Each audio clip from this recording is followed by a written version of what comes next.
Greetings and salutations, my friends. Welcome to my Premier League predictions for this season. Now, little preface this, little asterisk on the entire video. I'm not that knowledgeable. I don't pretend to be that knowledgeable. I haven't done a million hours of research and watched all the pre-season friendly games and stuff like that. I am going to what you would technically call wing it. And there's going to be just a complete lack of knowledge, some absolute stupidity, some incredible bias towards Liverpool, potentially, and all that good stuff. So, and also I'm going to try and keep it short and sweet because I tend to ramble on for like 40 minutes whenever I attempt to make like a 10-minute video. So let's get into it. So first off, the relegated teams. I think everybody, maybe, has put Luton and Sheffield United as their relegated teams. They're smaller teams, they're smaller budget. Sheffield United have lost one of their really good players. I put Luton particularly bottom because my friend is a Luton fan, so I made sure to, they're going to finish on minus points. It's not even going to be like financial fair or breaking the rules or anything. They're just going to be so bad that actually they're just going to have minus points. Sorry for any other Luton fans, not my friend, but like any other Luton fans, I apologise. Sheffield United, obviously, I think both teams are sort of coming up with the idea of, hey, let's have a good season. We might stay up. If not, parachute payments, essentially. I've got Wolves. There's a few teams that I could put down here, but I've gone for Wolves because they can't score goals and they've got rid of all their strikers and good players. Do I need to say more? So next up, the top 10. I've gone for what I like to call the I haven't got a fucking clue group. This could be any order, and I wouldn't be remotely surprised. I think Fulham are going to drop off. So they still might lose Mitrovic. I'm not sure. But I think they were so good last season until the back end of last season that they're just classic second season. Nottingham Forest are just going to chug along nicely. I think Burnley are going to come up, play some nice football, get some good results, and also get spanked a few times 5-0. Palace, doesn't look like the busiest transfer window. And they've lost Zaha and everything, but in Roy we trust, right? Everton, I think Sean Dyche, just going to do Sean Dyche things. I don't know with Everton. They could go down. I wouldn't even be surprised. I just don't know. I think if by some miracle they can get Dominic Calvert-Lewin fit, and I think they seem to be doing that with just like stop playing games, actually get fit, spend a bit of time. Then he could help them. I think Sean Dyche, they're never going to get smashed every week. They're going to be solid. They're going to be lots of 1-0 wins and 1-0 losses. And I think they're going to do all right. West Ham are going to have a better season because apart from obviously the European action, they were absolutely dreadful last season. Their signings, I think they've just signed Alvarez. Finally made a signing with all that Declan Rice money. But they've got to do better, right?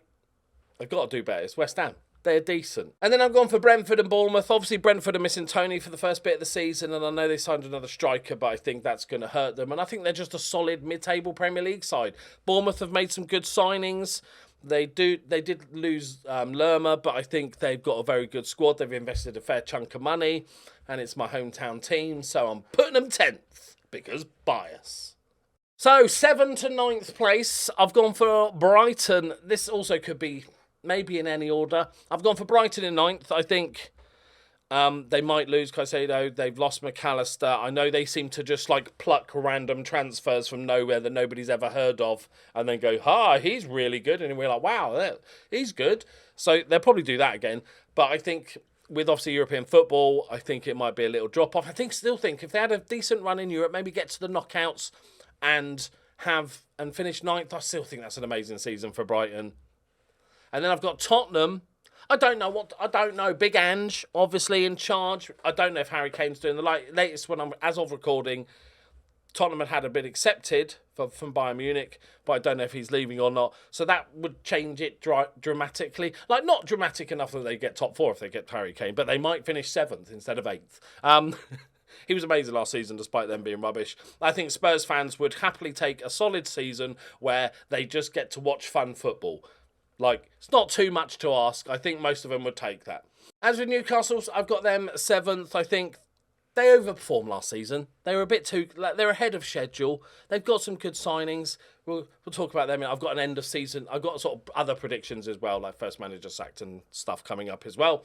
But there might be somebody in there. But then obviously with Champions League football, I think a solid season, finishing 7th, Champions League football. Maybe some fans will be upset, but I think that's pretty decent. This is, first time playing Champions League football in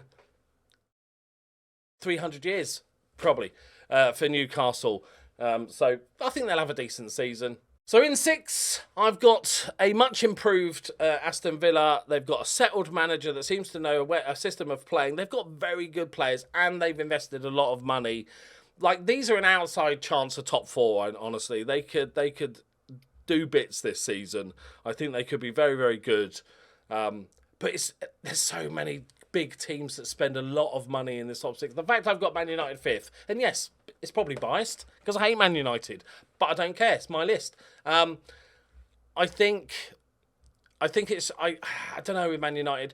They needed a striker, and they went out and got a striker. So tick, I guess. But I'm not going to say he's bad, Højlund. I don't really know much about him, but I do know that he hasn't played that much top level football.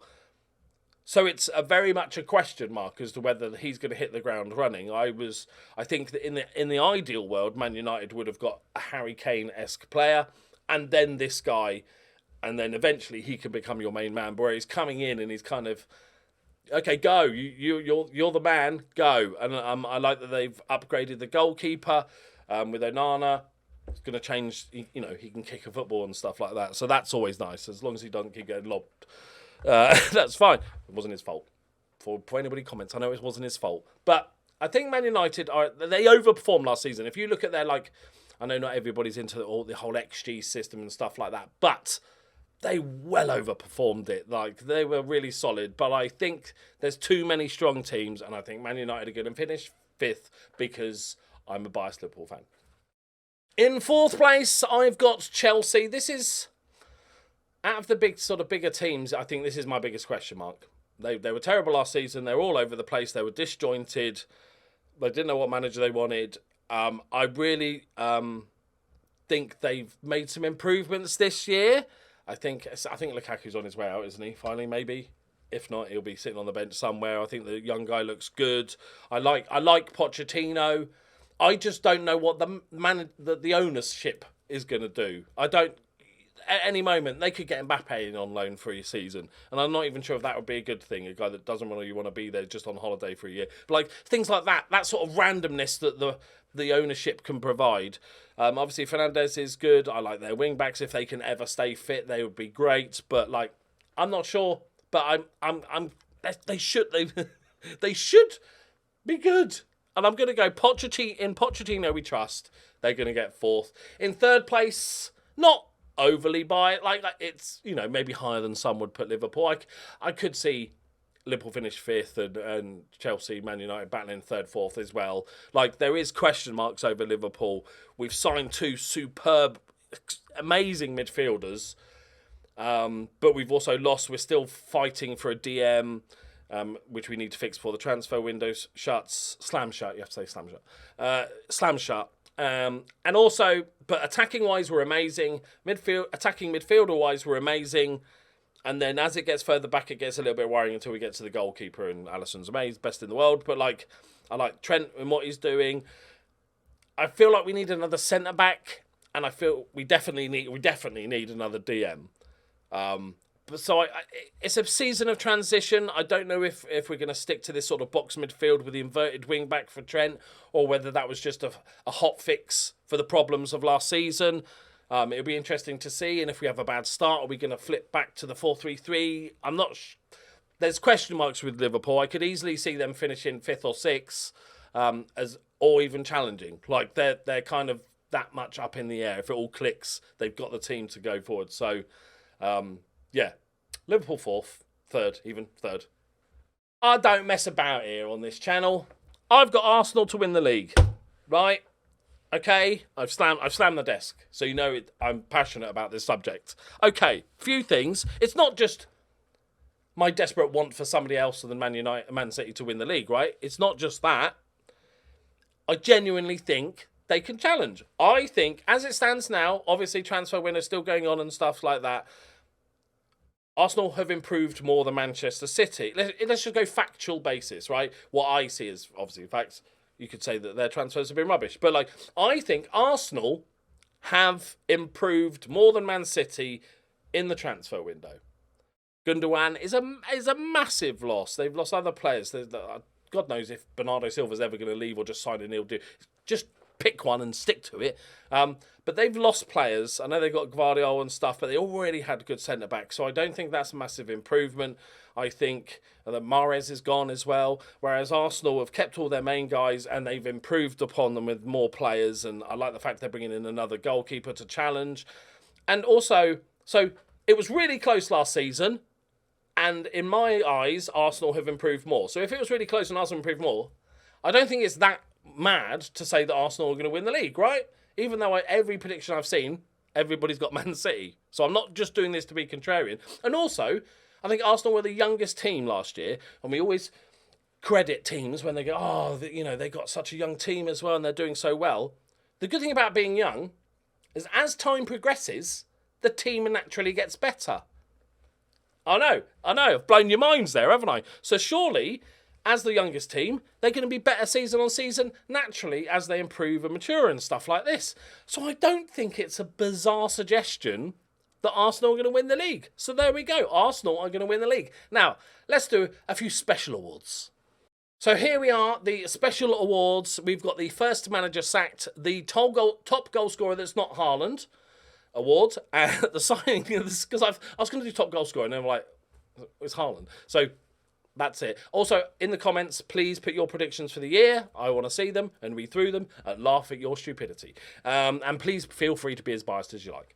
Signing of the season and flop transfer of the season. I was actually, my predictions were terrible last season, but these awards I was amazing with. Like, Tuchel, first manager sacked, he was just second.